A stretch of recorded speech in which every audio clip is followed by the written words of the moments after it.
चलिए बच्चा, तो आज अपन देखते हैं outer part of three phase transformer. तो थ्री फेज ट्रांसफार्मर का आउटर पार्ट कौन कौन सा होता है, इसके बारे में थोड़ा सा एक बार अपन जानकारी ले लेते हैं, फिर इस पे बेस्ड क्वेश्चन भी करने वाले हैं।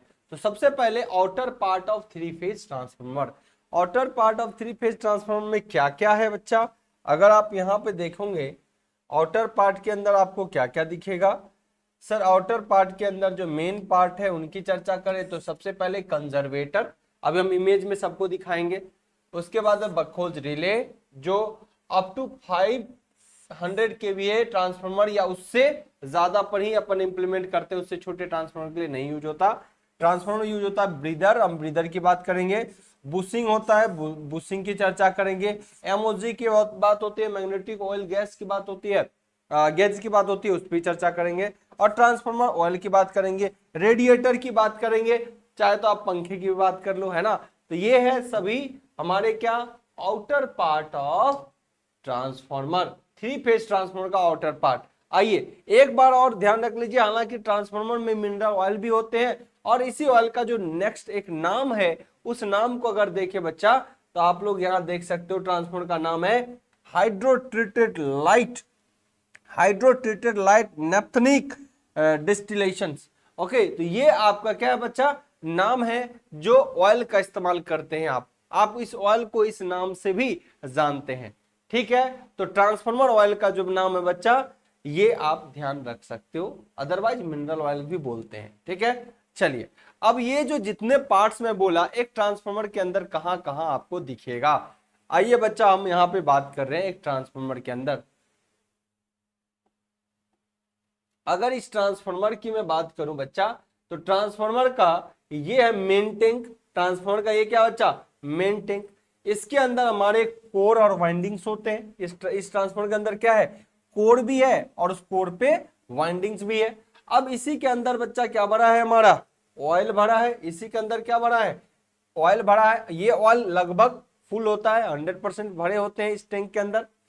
उसके बाद बच्चा ये जो है, जिसके थ्रू वायर अंदर जाते हैं और जिसके थ्रू वायर आते हैं, आप ट्रांसमिशन लाइन में देखते होंगे तो इसको इंसुलेटर बोलते हैं। कुछ उसी तरीके का अरेंजमेंट यहाँ जो होता है, इसको नाम दिया जाता है यहाँ पे बुशिंग। एक तरीके से इंसुलेटर है जो, लेकिन बुशिंग इंसुलेटर में ये डिफरेंस है। इंसुलेटर बच्चा क्या करता है ना, इंसुलेटर जो है दो वायर को दूरी देता है, यहां से यहां तक जो इंसुलेटर दिखेगा ना, ये वायर यहां से आया और फिर यहां से आया, तो कोई इंटरनेट कनेक्शन नहीं होता।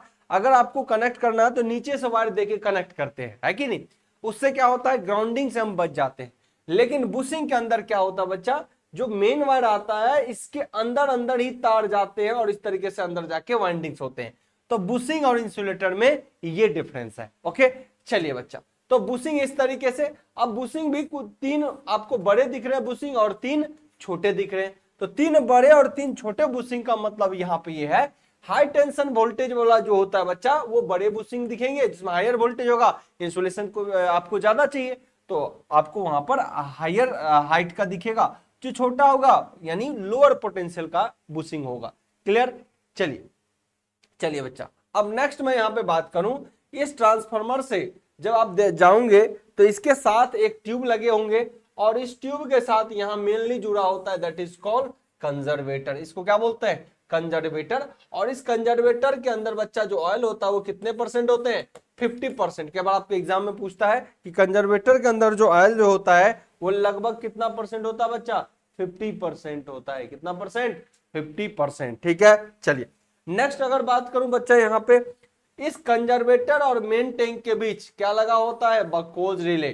क्या लगा होता है, बकहोज रिले। और बकहोज रिले ऐसा नहीं कि हर जगह लगा हो, आपके गांव में या घर में कहीं भी गांव घर में जो लगे होंगे ट्रांसफार्मर, वहां पर बकहोज रिले जो होगा बच्चा, वो तभी लग सकता है जब उस ट्रांसफार्मर की रेटिंग कितनी होगी, 500 केवीए, 500 केवीए या इससे बड़ा रेटिंग का ट्रांसफार्मर होगा तभी लगा होगा।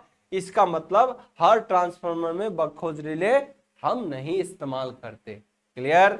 चलिए, तो ये भी बात हो गई हमारी। चलिए बच्चा, बकहोज रिले, अब बकहोज रिले को अपने एक पार्ट में पढ़ना पड़ेगा, इसमें बहुत सारी चीजें हैं जो एग्जाम में पूछे जाते हैं, तो यहाँ अपन पढ़ेंगे। अब यहाँ कंजर्वेटर के अंदर हमने बोला एक एमओजी होता है। यहाँ पर देखिए एमओजी जो है आपका बच्चा, मैग्नेटिक ऑयल गेज, ये यहाँ पर इंडिकेटर के रूप में लगा होता है जो ये बताता है आपका ऑयल का लेवल, ऑयल लेवल इंडिकेटर है, ऑयल के लेवल को क्या करता है, इंडिकेट करता है। तो इन बातों को भी आपको ध्यान रखना होगा। तो एक ट्रांसफार्मर जो बच्चा, वो ट्रांसफार्मर में बखोज रिले ध्यान रखना है कितना से 500 केवी या उससे बड़े रेटिंग के ट्रांसफार्मर में ही बखोज रिले का इस्तेमाल किए जाते हैं। 500 केवी वोल्टेज के लिए ट्रांसफार्मर का इस्तेमाल होता है, यानी 5 केवीए रेटिंग यहां मैं बोल रहा हूं। और ये जो है ये HT क्या मतलब हुआ, हाई टेंशन वायर के लिए, और LT क्या हुआ, लो टेंशन वायर के लिए। ठीक है। नाउ ट्रांसफार्मर के आउटर बॉडी जब आप देखोगे बच्चा, अभी और इमेज दिखाऊंगा, तो इसके आउटर बॉडी के साथ अटैच होता है रेडिएटर। क्या होता है, रेडिएटर। रेडिएटर का क्या काम होता है, ट्रांसफार्मर को कूल करने में ये भी एक हेल्प करता है। कैसे, क्योंकि आपने देखा होगा, हमने जो पढ़ा है अब तक, हीट ट्रांसफर 3 तरीके से मेनली होता है, conduction, convection and radiation. Radiation तो सूर्य की प्रकिरण जो होती है, सूर्य के द्वारा जो सनलाइट से आपके आते हैं, वो रेडिएशन प्रोसेस है। कन्वेक्शन वो होता है जैसे पानी को आप गर्म करते हो तो गर्म पानी ऊपर भागता है, ठंडा पानी नीचे की ओर जाता है, इस तरीके से पूरा पानी गर्म होता है, दिस इज कन्वेक्शन।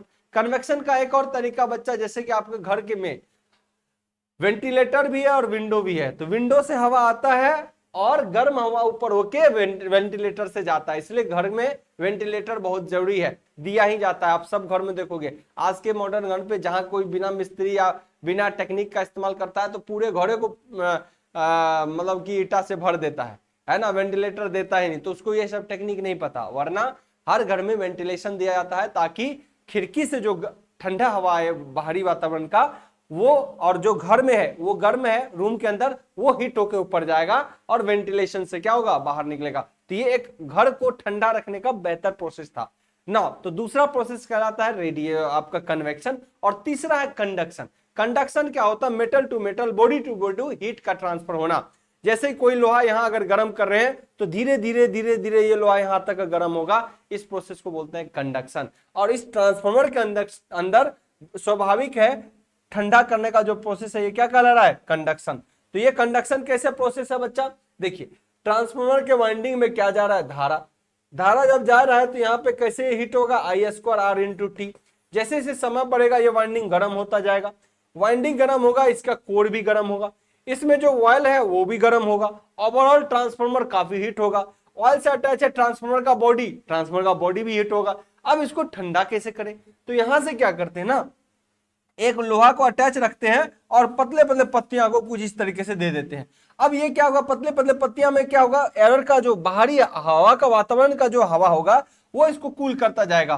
तो इस प्रोसेस से क्या होगा, जो भी हीट होगा ना, वो हीट इधर आने की कोशिश करें और इसका हवा से हम क्या करेंगे, ठंडा करते जाएंगे। जो हवा एटमोस्फेयर है उससे हम ठंडा करते जाते हैं। तो इससे क्या होता है, ट्रांसफार्मर का जो आउटर बॉडी है वो कूल होता है और वो इनर टेम्परेचर को भी क्या करता है, अब्सॉर्ब करने की कोशिश करता है।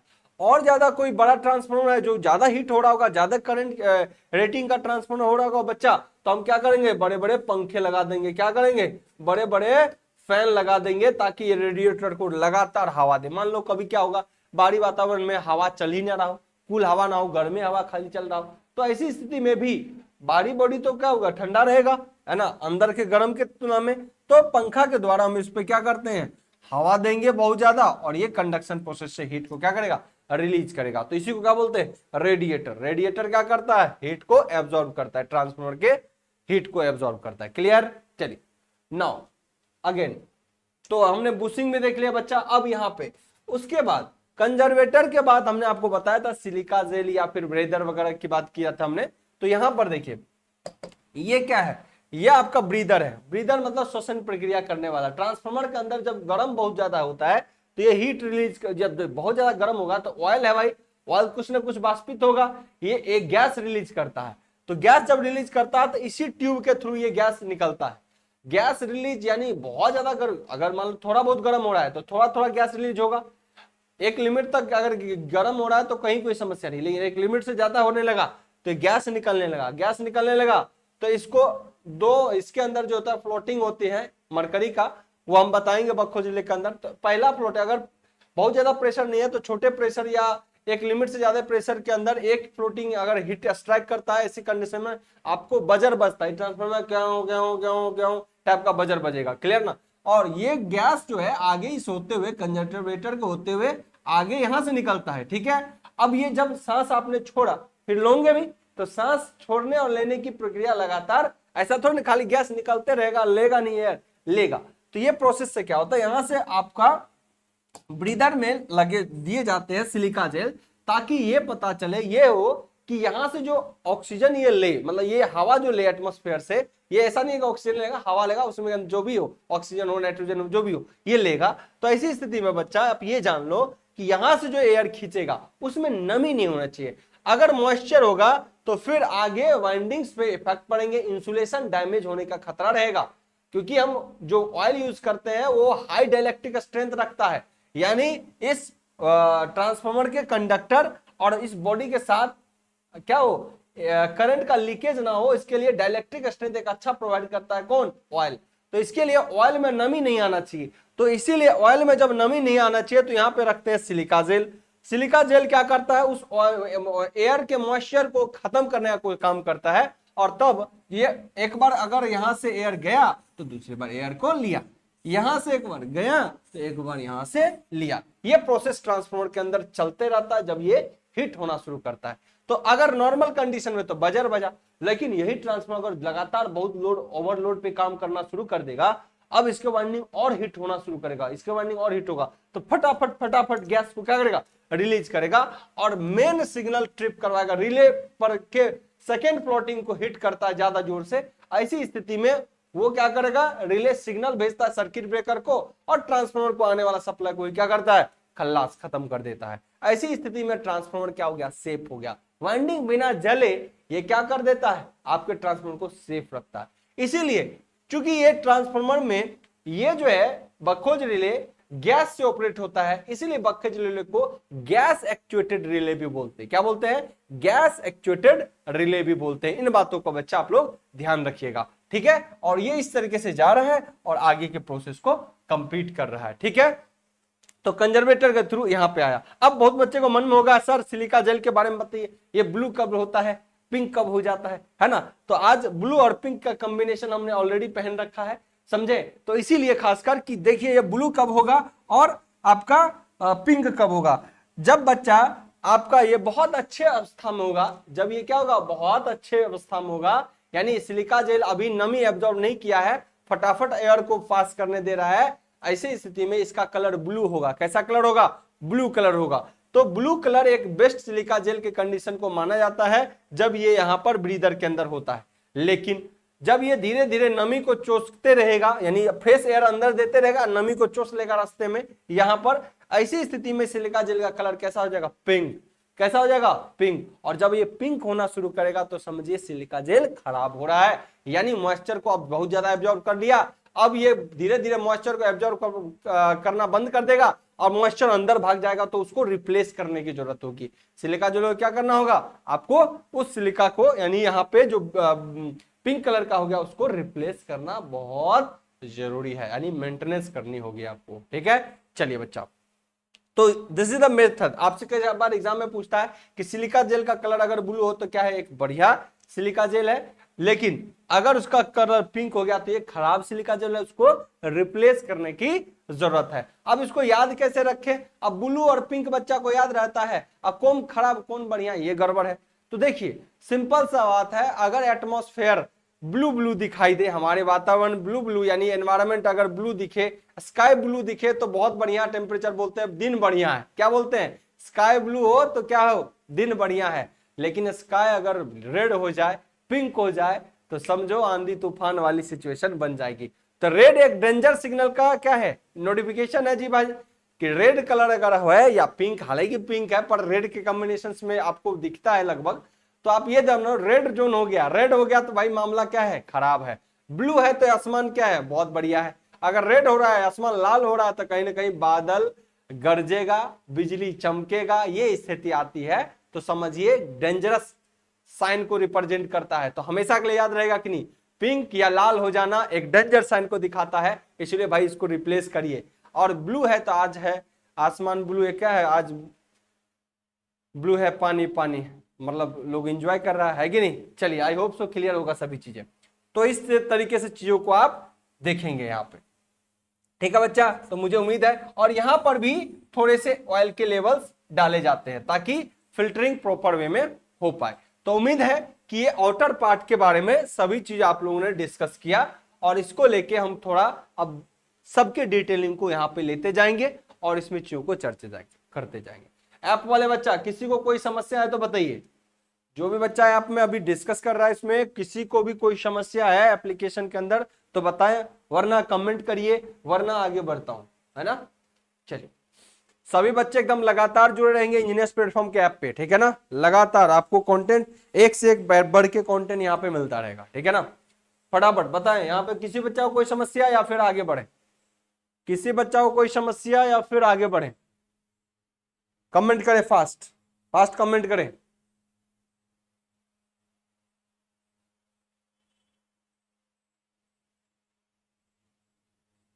कोई इशू या फिर आगे बढ़ रहा हूं, ठीक है। चलिए, पीडीएफ ऐप में अवेलेबल है आपको। सबसे पहली बात, एक एक चीज को अपन, no sir no issue,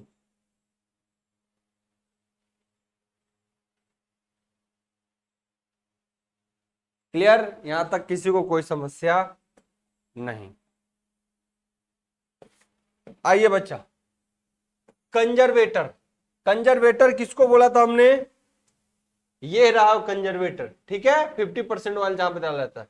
it is a smaller tank, ये छोटा टैंक होता है बड़े की तुलना में, which is situated on metal tank and it is also filled up to 50% of transformer oil. Transformer oil जो मेन टैंक में है वही आपका किस में रहता है, आपका कंजर्वेटर के अंदर, और ये 50% ही फिल किए जाते हैं। Breather attached with conservator, breather क्या होता है, कंजर्वेटर से बच्चा अटैच्ड होता है, एंड इट्स हेल्प रेस्पिरेशन मतलब श्वसन की प्रक्रिया, रेस्पिरेशन, ठीक है, ऑफ ब्रीदर्स, है ना। तो रेस्पिरेशन की प्रक्रिया करवाता है ब्रीदर, यानी श्वसन की प्रक्रिया, रेस्पिरेशन का मतलब श्वसन की प्रक्रिया करवाता है, ठीक है ना। Conservator also maintain men oil tank, conservator क्या करता है, मेन ऑयल टैंक को भी मेंटेन करता है। ये कैसे करता होगा सर, एक्चुअली क्या होता है बच्चा, अगर मान लो कुछ ऑयल्स वेपोराइज हो रहे हैं तो कुछ परसेंटेज डीके करेगा मेन टैंक से, कुछ कमी आएगी, तो कंजर्वेटर का ऑयल क्या होता है, इसमें फिल होता जाता है। कंजर्वेटर का ऑयल क्या होता है, फिर अपन उधर डाल देंगे, ठीक है ना। चलिए, नेक्स्ट पॉइंट हमारे लिए क्या है, ब्रीदर। ब्रीदर भी एक चीज है, यहां पे आइए ब्रीदर के बारे में थोड़ा देखते हैं। आपने देखा जब ये ब्लू है तो आज ब्लू है, पानी पानी बढ़िया दिन है मतलब, है ना। और यहाँ पे क्या हो रहा है, आपका पिंक हो रहा है, इसका मतलब ये मॉइस्चर एब्जॉर्ब कर रखा है और ऐसे कंजर्वेटर को, सॉरी कंजर्वेटर ब्रीदर को हटाने की जरूरत है, ठीक है ना। चलिए, तो this is all about this. तो यहां तक आपने देखा, एक सेकेंड, अब इसके अंदर भी बहुत सारी चीजें, सिलिका जेल है, इसमें ट्रांसफर सिलेंडर है, सिलेंडर आउटर पार्ट्स के बॉडी है, नॉट वॉल से टैप किया जाता है, इनके बारे में दिए गए हैं, ठीक है। चलिए, यहां तक किसी बच्चे को कोई समस्या नहीं। अब इसके बारे में दो लाइन देख लेते हैं बच्चा, ब्रीदर के बारे में। Breather consist silica gel, breather में क्या होता है, फिर silica gel, when it is moisture free, अगर ये मॉइस्चर नहीं एब्जॉर्ब किया हुआ है, फ्रेश एयर अभी दे रहा है आपके पास, देन इट्स कलर क्या होगा, ब्लू। ड्यूरिंग रेस्पिरेशन यानी श्वसन की प्रक्रिया में इट एब्जॉर्ब मॉइस्चर, या क्या करता बच्चा, मॉइस्चर को एब्जॉर्ब कर लेता है, so it is colour becomes, its colour becomes pink. इसका कलर कैसा होता है, पिंक, इसलिए पिंक कलर में भी इसको दिखा दिया हमने। Thus we need to replace it, इसको क्या करना बच्चा, अपने को रिप्लेस करने की जरूरत होगी, क्लियर। चलिए next next next next next next आइए। नाउ अबाउट बुशिंग, बुशिंग क्या है, it is a type of insulator, ये इंसुलेटर का एक टाइप है which helps to bypass the transformer from inside to outside, it is its winding conductor। बिल्कुल, ये एक तरीके से इंसुलेटर ही आपको दिखेगा, इंसुलेशन करता है, बाहरी पार्ट से तो आपको इंसुलेटर दिखेगा बच्चा, लेकिन यहां पे क्या होते हैं, आउटर वायर को अंदर तक ले जाता है by conduction medium, by a wire, wire के थ्रू लेके जाता है, क्लियर, और अंदर में लेके चले जाते हैं। क्लियर है, यहां तक क्लियर है। मिनरल्स ऑयल ही होते हैं जितेंद्र कुमार, वहां पर मिनरल ऑयल से होते हैं, जो सिलिका ऑयल के नीचे डालते हैं वो मिनरल ऑयल से ही होते हैं, ठीक है ना। चलिए नाउ अब मैं यहां पर करूं इट इज द इंसुलेटर, ठीक है बच्चा, यहां पे कहीं कोई कंफ्यूजन नहीं।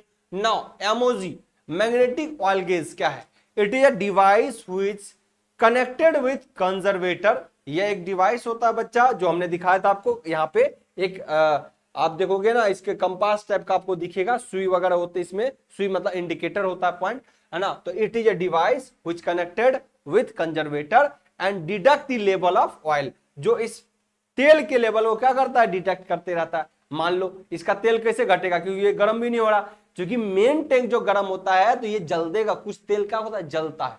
आपको पता है मेन टैंक का भी बच्चा, मैं कुछ बात बताऊं, हालांकि बहुत बच्चे इसमें वर्किंग में, बहुत बच्चे लगातार इसमें जॉब के अंदर है ना, इनको पता होगा। जब तेल बदला जाता है, ट्रांसफार्मर का तेल भी बदला जाता है, क्योंकि वो जल जाता है, काला पड़ जाता है ना। जब वो रहेगा, देखो एक फ्रेश एयर है, यानी एक फ्रेश तेल होगा। आपके घरों में देखोगे, आपने कभी सब्जी उब्जी बनाया होगा, तो जब आप तेल का इस्तेमाल करते हो तो उस टाइम तेल का कलर कैसा होता है? थोड़ा बढ़िया सा दिखता है। अब वही चीज से बार बार पकोड़ा 5 बार छान लो, है ना, फिर उसकी तेल की कलर देखो कैसा लगेगा? जल सा गया है, गंदा लगता है ना।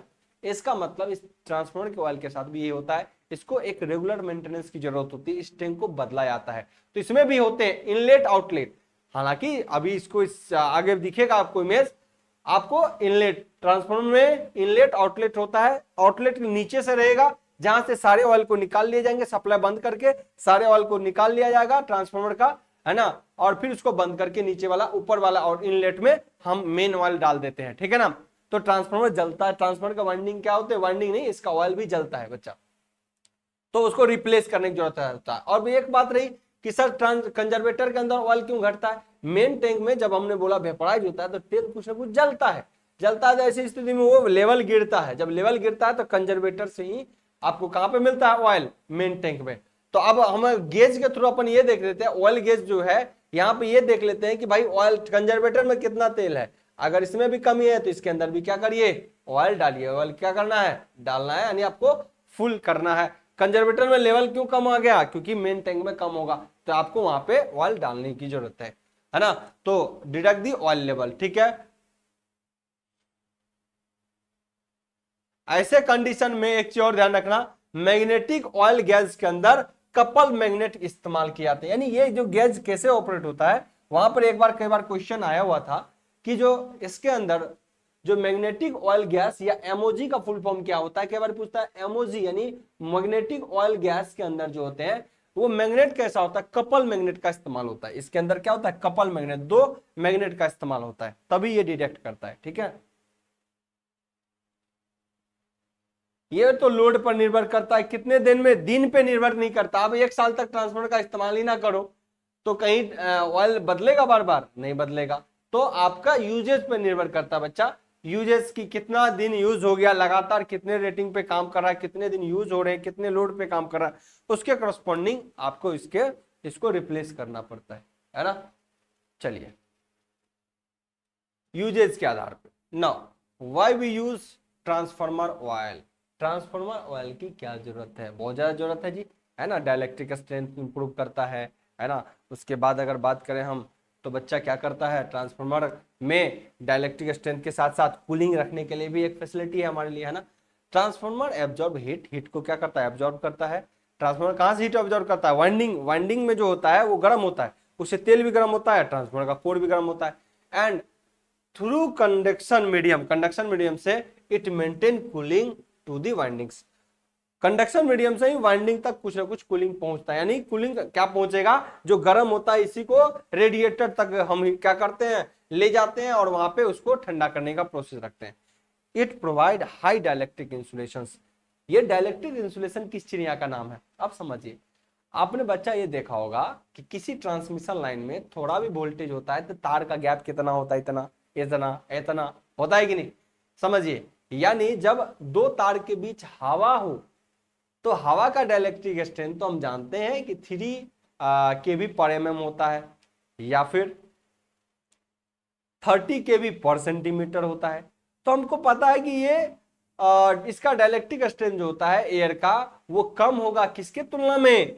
इस ऑयल के तुलना में। तो जब हाई पोटेंशियल रहता है तो दो वायर के बीच हवा में भी हम देखते हैं ज्यादा दूरी मेंटेन करके चलते हैं।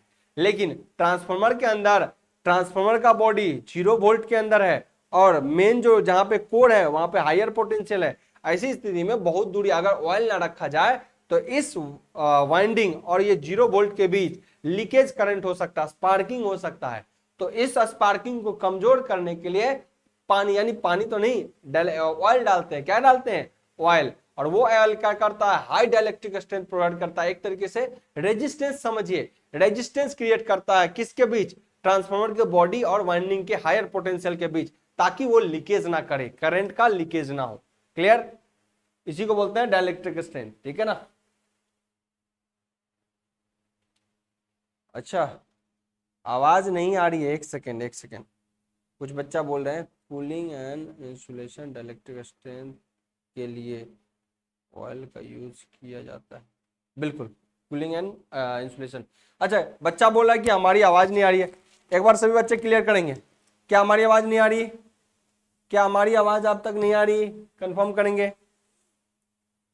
अंकित कह रहा है सर वॉइस नहीं आ रही है। एक बार कमेंट करेंगे सभी बच्चे, आवाज में क्या समस्या आ गई? यस सर, क्लियर है, क्लियर है। बाकी कौन सा बच्चा को लग रहा है कि क्लियर नहीं है? अभी भी नहीं आ रही? अंकित शर्मा जी एक बार चेक करिए, हीरालाल कह रहा है आ रहा है, सभी बच्चे बोल रहे हैं आ रहा है। एक बार कनेक्शन चेक करिए आप अपना, यहां से तो जा रहा है क्योंकि यहाँ पे जो जाने का सिग्नल है ग्रीन है, ठक ठक ठक ठक मार रहा है। ये नहीं सर, आप जैसे जैसे बोल रहे हो आपके पिच उस तरीके से रिप्रेजेंट कर रहा है ना। क्लियर है, क्लियर है। शशि रंजन कुमार कह रहा है क्लियर है। संध्या करी आ रही है सर, आ रही है। शशि भी कर आ रहा है। संजय, अंकित, हीरेलाल एकदम क्लियर है। अंकित एक बार क्रॉस चेक करिए या फिर एग्जिट कर लीजिए, फिर इंटर करिए ऐप के अंदर, है ना। आई होप सो क्लियर हो जाएगा, आई होप सो क्लियर हो जाएगा। Clear clear clear. नहीं आ रहा अंकित, नहीं आ रहा, फिर तो गड़बड़ है ना। सब बच्चे को आ रहा है, आपको नहीं आ रहा, एक बार चेक करिए, एग्जिट करके एंट्री मारिए, एग्जिट करके क्या करिए? एंट्री मारिए। तो मुझे लगता है यहां तक किसी बच्चा को कोई समस्या नहीं होना चाहिए। एग्जिट करके एंट्री मारिए, क्योंकि आवाज जा रहा है, यहाँ हमारे सॉफ्टवेयर के थ्रू भी दिख रहा है आवाज प्रॉपर जा रहा है, कहीं कोई समस्या नहीं है।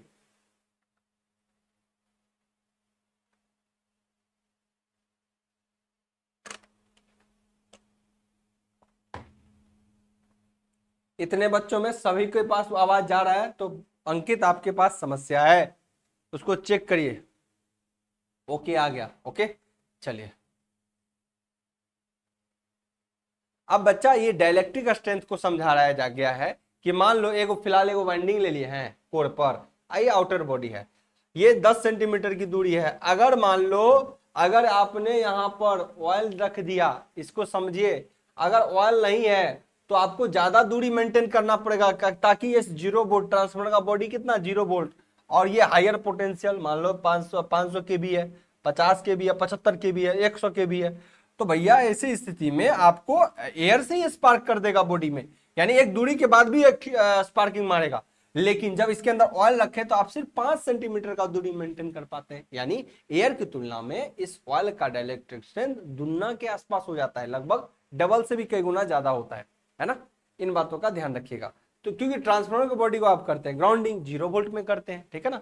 तो आई होप सो क्लियर होगा। तो डाइलेक्ट्रिक स्ट्रेंथ ऑफ एयर जो होता है 3 kV पर इतना है, और यहाँ जो अपन है इसको सेंटीमीटर में करेंगे तो 30 kV पर mm होगा, और 10 सेंटीमीटर गैप के लिए 300 kV voltage, 300 kV voltage operate करना है तो 10 सेंटीमीटर का गैप रखना पड़ेगा।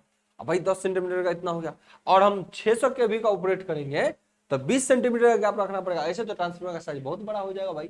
ऐसी स्थिति को मेंटेन करने के लिए क्या करते हैं, अच्छा गैप कम में रखिए लेकिन तेल डालिए, हाई डाइलेक्ट्रिक स्ट्रेंथ वाला तेल, ठीक है। तो आई होप सो क्लियर होगा सभी बच्चों को, क्लियर होगा। तो यहां तक किसी बच्चे को कोई समस्या नहीं होना चाहिए, यहां तक किसी बच्चा को कोई समस्या नहीं आना चाहिए। उम्मीद है आपको हर चीज प्रॉपर मैनर में क्लियर हो चुका होगा, है ना। बच्चा आप लोगों के लिए बहुत सारी चीज और भी मेंटेन की जाएंगी, और बहुत जल्द हम लोग इसको कवर करेंगे, ठीक है ना। तो आप लोग इंतजार करिए, और फिर इसको हम लोग बहुत जल्द इस चीज को रिप्रेजेंट करेंगे, ठीक है ना। चलिए चलिए, तो उम्मीद करते हैं कि सारी जानकारी आपको मिल चुका है ना, सारी जानकारी आपको मिल चुका है। बुक बुक बहुत जल्द आएगा, डोंट वरी, बुक बहुत जल्द आएगा, आप लोग एकदम टेंशन ना लें, ठीक है ना। तो उम्मीद करते हैं किसी बच्चा को कोई समस्या नहीं आएगा। अब नेक्स्ट क्लास में बच्चा अपन नेक्स्ट क्लास में, चूंकि आपका ये जो BHPSL जेई का क्लास है, ये क्लास आपको थोड़ा फास्ट मोड में हम लोग को प्रोवाइड करना पड़ रहा है, नहीं तो आपका सिलेबस ही नहीं कंप्लीट होगा। वरना एक एक चीज को लिख के पढ़ाया जाता है जो कि काफी डिटेल में होता है। तो जिन बच्चों को इन फ्यूचर लगे कि आपको बहुत बेसिक फाउंडेशन से पढ़ना है, एक एक चीजों को प्रॉपर वे में पढ़ना है, तो आप लोग जरूर फाउंडेशन कोर्स को ज्वाइन करेंगे, जिन बच्चों को ऐसा लगता है ना। वरना ये तो एक तरीके से फास्ट टाइम, कम समय में हम लोग चीजों को कवर करना चाहते हैं, जहां पर हम अपने कंटेंट के PDF का इस्तेमाल करते हैं। लेकिन ये सभी कंटेंट लिखे गए हैं। आपने देखा कि हर कंटेंट को हम क्या करते हैं, प्रॉपर वे में लिखते हैं, बनाते हैं, तभी समझाते हैं। लेकिन आपको एक लिखा हुआ मैटर आपको मेरे द्वारा ही मिल रहा है, जो कि फास्ट रिवीजन के लिए, फास्ट एक्शंस के लिए बहुत जरूरी होता है। तो उम्मीद करते हैं चीजें एकदम क्लियर होगी। अभी नेक्स्ट बच्चा एक क्लास है आपके लिए, यहां तक का चीजें खत्म हो गई है। अब बस एक कुछ रिलेस में बचा है और कुछ कुछ पॉइंट्स बचे हैं, उसको हम जल्दी से जल्दी कवर कर लेंगे। आज पहला दिन है, मतलब फर्स्ट डे है इस वीक का। बहुत सारे टाइम को हमने रीअरेंज किया है और उम्मीद करते हैं आप लोग को सभी टाइमिंग प्रॉपर वे में मिलते रहेंगे, कहीं कोई डिले, कोई समस्या नहीं होगी। तो बच्चा हम मिलते हैं आपसे फिर कल। बखो जिले को पूरी बेहतरीन तरीके से हम समझाएंगे, एक एक चीज को इस तरीके से समझाएंगे कि आपको लगेगा मजा आ गया। क्लियर? तो आज के सेशन को रखते हैं। आप फ्लोटिंग जो वर्ड किया था ना बच्चा, ये फ्लोटिंग ये है, एक फ्लोटिंग ये, एक फ्लोटिंग ये, मरकरी का बना होता है, HG का। तो आज बच्चा यहीं पे रखते हैं, हम मिलते हैं आपसे फिर अगले सेशन में। तब तक के लिए bye bye, take care, thank you.